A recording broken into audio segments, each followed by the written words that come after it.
नमस्कार मित्रांनो, स्वागत आहे तुमचं मराठी कार न्यूज आपल्या यूट्यूब चॅनलमध्ये। आज माझ्यासोबत आहे निसान ग्रॅव्हाइट। आता ही गाडी पाहिल्यानंतर तुम्हाला थोडीशी जी रेनॉल्ट ट्रायबरची आठवण आहे नक्कीच येणार आहे। त्याच प्लॅटफॉर्मवरती जर पाहिलं तर ही गाडी बनवण्यात आलेली आहे, प्लॅटफॉर्म शेअर करते असं जे निसानचं म्हणणं आहे। बट आजच्या व्हिडिओच्या माध्यमातून ओव्हरऑल रेनॉल्ट ट्रायबरपेक्षा तुम्हाला ह्या गाडीमध्ये काय काय चेंजेस पाहायला भेटतात या संदर्भातली पूर्ण डिटेल माहिती भेटणार आहे तुम्हाला फक्त आणि फक्त मराठी भाषेतून। त्यामुळे नक्कीच व्हिडिओ शेवटपर्यंत पहा। चला आपण व्हिडिओला सुरुवात करूया। तर मित्रांनो, गाडीचे आपण फ्रंट प्रोफाइलने थोडंसं स्टार्ट करूया। त्याच्या आधी मी तुम्हाला या गाडीचं जे व्हेरियंट आहे ते कुठलं आहे ते आधी सांगून देतो। हे टॉप मॉडेल आहे टेक्ना एली, ज्याची किंमत जर पाहिली तर 8,35,000 रुपये एक शोरूम आहे बरं का। आणि 1 लिटरचं जे नॅचरल ॲस्पिरेटेड पेट्रोल इंजिन आहे ते या गाडीमध्ये दिलं जातं। गाडी मॅन्युअल गिअरबॉक्समध्ये असणार आहे। तुम्ही AMT व्हर्जनसुद्धा याच्यामध्ये घेऊ शकता, कारण 50,000 रुपये जे आहेत तुम्हाला जास्त पे करावे लागणार आहेत। फ्रंट प्रोफाईलमध्ये जर पाहिलं तर इथे तुम्हाला निसानचा लोगो पाहायला मिळतो, नवीन ग्रिल आहे, ग्रॅव्हाइटची बॅजिंग तुम्हाला इथे बोनटवरती ऑफर करण्यात आलेली आहे। हेडलॅम्प जर पाहिले तर LED मध्ये इथे ऑफर करण्यात आहे, LED प्रोजेक्टर आहे। रात्रीच्या वेळेत थ्रो जर पाहिलं ना ठीक आहे बरं का। त्यानंतर इथे जर पाहिलं DRL देखील हेडलॅम्पच्या वर तुम्हाला पाहायला मिळतात।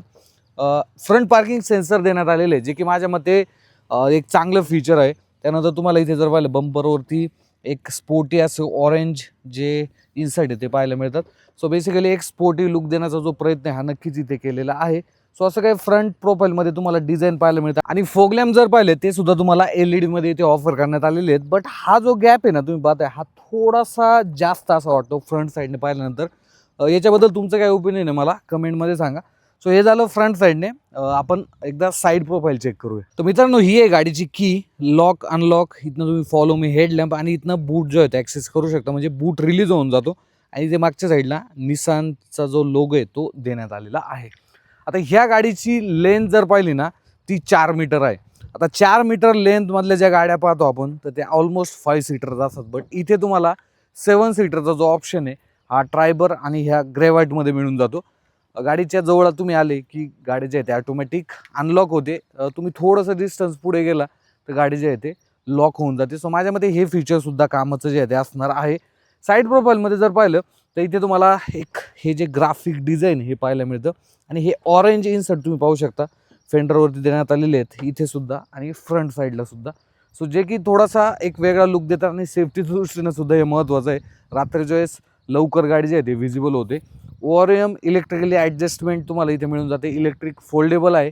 इथे जे टर्न इंडिकेटर ते ORM वरती तुम्हाला मिळून जातात। डोअर हँडलवरती क्रोम जे आहे ते ऑफर करण्यात आलेलं आहे।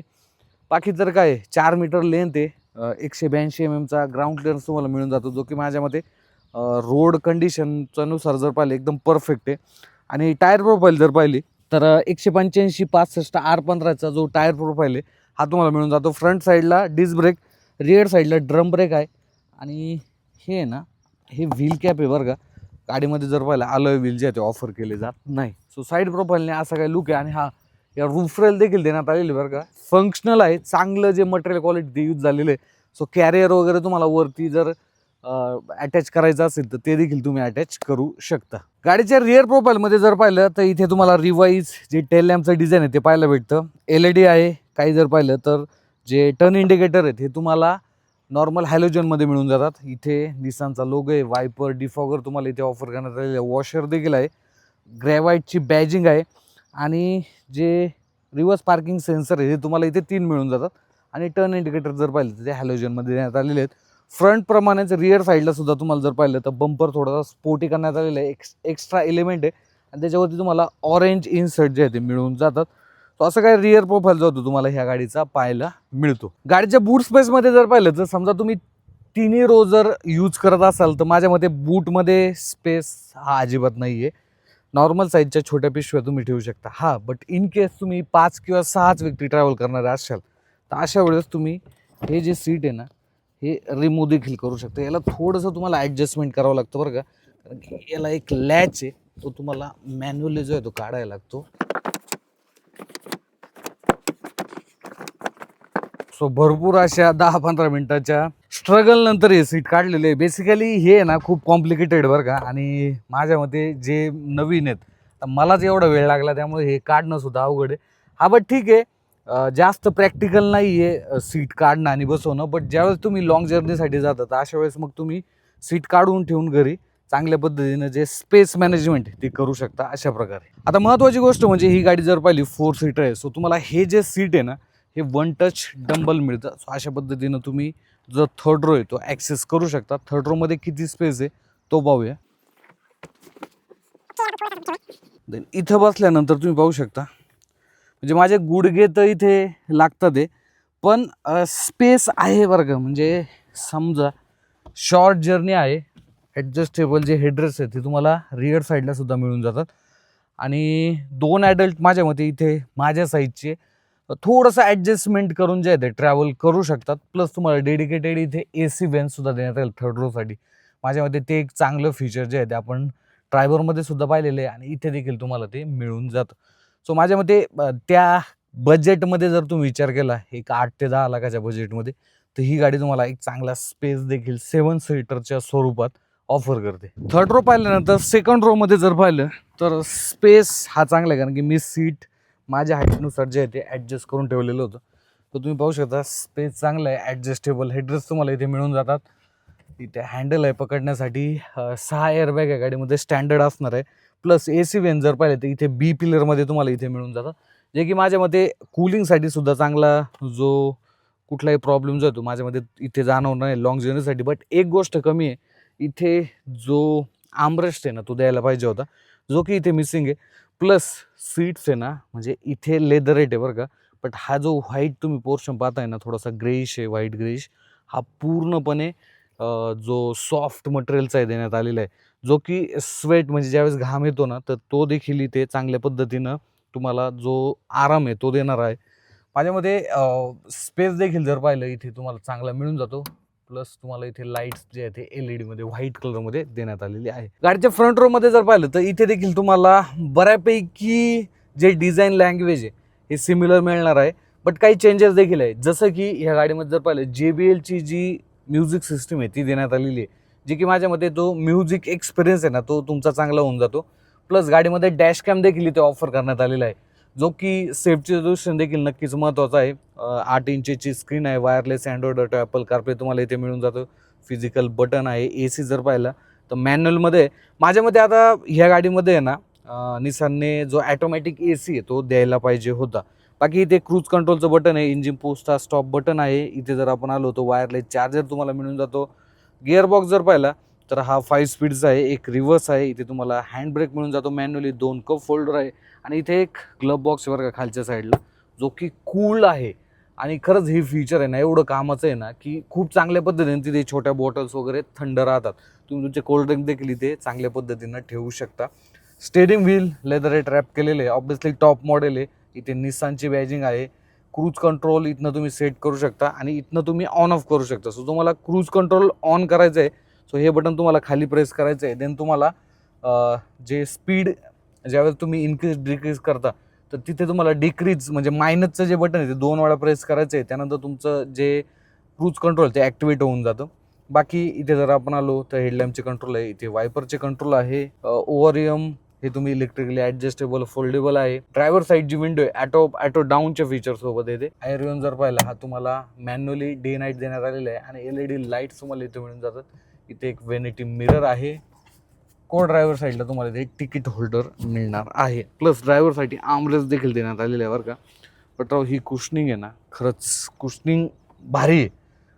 मी आता 3 दिवस झाले गाडी चालवते, सो तिथे जो एक्सपिरियन्स आहे ना मला तो चांगला आलेला आहे बरं का, उन्हामध्ये सुद्धा गाडी चालवत असताना. आता हे तर झालं गाडीबद्दल. आपण काही करूया थोडीशी गाडी चालूया आणि गाडी चालवण्यासाठी कशी ते देखील पाहूया. ज्यावेळेस आपण अशा खराब रोडवरती चालतो त्यावेळेस सस्पेन्शन आहे ना थोडासा आवाज करतात बरं का. काही ठिकाणी आवाज सुद्धा येतो, जसं की आत्ता सुद्धा मला तो जाणवतोय. बाकी पॉवर तुम्ही असं जास्त म्हणजे असं एक्सेप्टेशन नका देऊ की नाही का खूप चांगली पॉवर जे आहे ते तुम्हाला ही गाडी देते. बट ठीकठाक पॉवर आहे माझ्या मते. आता जर पाहिलं तर आम्ही 2 व्यक्ती जे आहे ते गाडीमध्ये बसलेलो आहोत, बट 7 व्यक्ती जरी बसल्या तरी देखील ठीकठाक पॉवर जे आहे ते तुम्हाला ही गाडी काढून देते.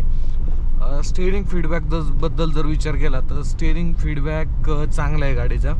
तुम्हाला असं जास्त जो हार्ड आहे किंवा खूप जास्त सॉफ्ट आहे असं नाही आहे. चांगल्या पद्धतीनं स्टेअरिंग फीडबॅक तुम्हाला या गाडीचा मिळतो.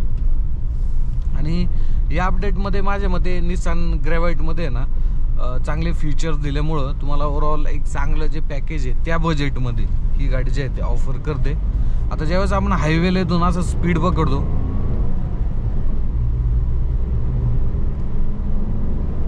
तो जो इंजिनचा आवाज आहे ना तो तुम्हाला लगेच असा आतमध्ये जाणवतो बरं का. सो तो एक मुद्दा आहे. भरपूर लोकांना तो आवाज आवडत देखील नाही. मला पर्सनली इंजिनचा आवाज कॅबिनमध्ये आल्यानंतर तो फील पण येतो, बट इथे कुठेतरी इंजिन स्ट्रगल करते असं जाणवतं. आता स्टॉप अँड गो ट्रॅफिक असेल पुढे सिग्नलला, तिथे देखील आपण थोडंसं मी तुम्हाला एक्सप्लेन करतो त्या बाबतीत. बाकी तर व्हिजिबिलिटी वगैरे चांगली आहे बरं का गाडीची. आता तुम्हाला जास्त जो कुठलाही व्ह्यू अडतोय असं वाटत नाही. चांगल्या पद्धतीने तुम्ही IRVM असेल, मागचा ग्लास एरिया देखील गाडीचा चांगला आहे. बाहेरचे जे ORM आहेत ते सुद्धा तुम्हाला व्हिजिबिलिटी जे आहे ते चांगल्या पद्धतीनं ऑफर करतात. बट याची जी ब्राईटनेस आहे ना या स्क्रीनची ही कुठेतरी ऑन दी वे कमी वाटते बरं का मला. जे की मी आता जर पाहिलं हेडलाईट ऑन केलं तर ते अजून कमी होऊन जाते, आणि हेडलाईट ऑफ जर केलं तर मग थोडीशी ब्राईटनेस वाढते. पण तिथे कुठेतरी माझ्या मते ब्राईटनेस थोडीशी आहे ना जास्त असायला पाहिजे होती. आता सेकंड गिअरवर होती तर लगेच गाडीने थोडासा जो झटका आहे तो दिला. आणि इथे आता AC जर पाहिलं तर मी ऑन ठेवलेलं आहे बरं का, 2 वरती AC. इथे थोडासा झटका देखील जाणवतो मॅन्युअलमध्ये बरं का.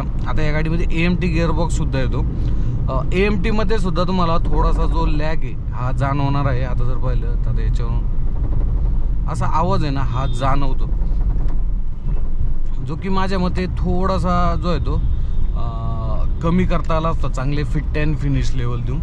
बट अगेन ते बजेट आहे, त्या बजेटमध्ये एक 7 सीटरसुद्धा द्यायची, चांगला स्पेस द्यायचा आहे. मग तिथे कुठेतरी तुम्हाला थोडंसं जे कॉम्प्रोमाइज आहे ते करावं लागणार आहे. आणि हा या गाडीमध्ये CNG company fitted CNG fuel ऑप्शनसुद्धा येणार आहे बरं का. बट आय थिंक तो रेनॉल्ट ट्रायबर पहिला ऑफर करेल असं मला वाटते, त्यानंतर ह्या गाडीमध्ये येईल. बट या गाडीमध्ये रेट्रो फिटमेंटचा देखील ऑप्शन येतो, जिथे तुम्हाला फ्यूल इफिशियन्सी चांगली मिळते. इथे फ्यूल इफिशियन्सीबद्दल जर विचार केला तर कालपासून म्हणजे जवळपास 3-4 दिवसापासून मी ही गाडी चालवते. मला ओव्हरऑल फ्यूल इफिशियन्सी जर पाहिली ना तर MIDवरती तर मला जास्त काही शो केलेलं नाही. MIDवरती जर पाहिलं तर 8.5चाच जो फ्यूल इकॉनॉमी आता 8.6 झालेली आहे. सो तिथे माझ्या मते सिटीमध्ये तुम्ही जर ही गाडी चालवत असाल तर एक 10 ते 11चे जे मायलेज आहे हे इंजिन तुम्हाला देऊ शकतं. हायवेवरती तुम्ही जर घेऊन गेले तर एक अराऊंड 13, 14, 15च्या दरम्यान तुम्ही जे मायलेज आहे हे या गाडीकडून घेऊ शकता. इन्स्ट्रुमेंट क्लस्टर जर पाहिला तर तो रीड करण्यासाठी इझी आहे बरं का. असं जास्त तुम्हाला जो कॉम्प्लिकेटेड आहे हा वाटणार नाही आहे, आणि जास्त फीचर्स पण त्याच्यामध्ये नाही आहे.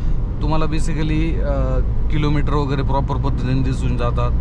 त्यानंतर RPM मीटर आहे. आणि हो RPM मीटर आहे ना मला कुठेतरी म्हणजे काय मग तो 2000च्या बाउंड्रीवरती राहतो, 2000च्या वरच थोडासा राहतो किंवा बाउंड्रीवरती राहतो. माझ्या मते तो थोडासा अजून कमी असायला पाहिजे होता, कारण की मग तिथे तुम्हाला फ्यूल इफिशियन्सी जे आहे ते 2000च्या आसपास असेल तर मग तिथे फ्यूल इफिशियन्सी कमी तुम्हाला मिळते. बट ठीक आहे, ते गाडीसुद्धा एवढी मोठी असल्यामुळं तिथे कुठेतरी तुम्हाला तो जो RPM आहे ते हायर सेगमेंटला राहतो. गाडी ओव्हरऑल सॉर्टेड आहे. माझ्या मते घेण्यासारखी आहे. त्या बजेटमध्ये तुम्हाला एक 7 सीटर ऑप्शन पाहिजे असेल तर तुम्ही या गाडीचा विचार करू शकता. हा बट तुम्ही जर 1-1.5-2 लाख रुपये जर एक्स्ट्रा स्पेंड करू शकता गाडीमध्ये तर माझ्या मते आर्टिगा हा तुमच्यासाठी एक बेटर ऑप्शन आहे बरं का आजच्या घडीला. गाडी मोठी आहे, स्पेशियस आहे, इंजिन मोठे आहे, कंपनी विडेड CNG फ्यूल ऑप्शन येतो. सो तिथे मग माझ्या मते तुम्ही जर टॉप मॉडेलकडे या गाडीच्या जात असाल तर तुम्ही आर्टिगाकडे स्विच व्हा, VXI CNG वगैरे. आणि समजा तुम्हाला जर 8 लाखाच्या आसपास तुमचं बजेट आहे तर माझ्या मते या गाडीचं जे मिड व्हेरियंट आहे हे तुमच्यासाठी नक्कीच चांगलं ऑप्शन असणार आहे.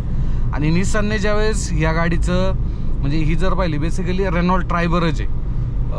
निसानचं असं म्हणणं आहे की आम्ही प्लॅटफॉर्म वगैरे शेअर करतो, बट निसानने ज्यावेळेस ही गाडी इथे लॉन्च केली ना तर तिथे त्यांनी इंजिनमध्ये थोडंसं काम जे आहे ते करायला पाहिजे होतं. जसं की टर्बोचार्ज पेट्रोल इंजिन जर या गाडीमध्ये दिलं असतं मग तिथे कुठेतरी एक प्लस पॉईंट झाला असता नाही का, की हा राव काहीतरी एक चांगलं इंजिन पॉवरफुल आलेलं आहे. इंजिन कुठेतरी हे तुम्हाला या गाडीचं वीक वाटतं. त्या गाडीबद्दल तुमचा काय ओपिनियन आहे मला कमेंटमध्ये सांगा. आणि अशाच प्रकारच्या माहितीपूर्ण व्हिडिओसाठी सबस्क्राईब करायला विसरू नका. आपला मराठमोळं YouTube channel Marathi car news. तुमचे काही प्रश्न आले असतील तर ते सुद्धा कमेंट बॉक्समध्ये विचारा. धन्यवाद.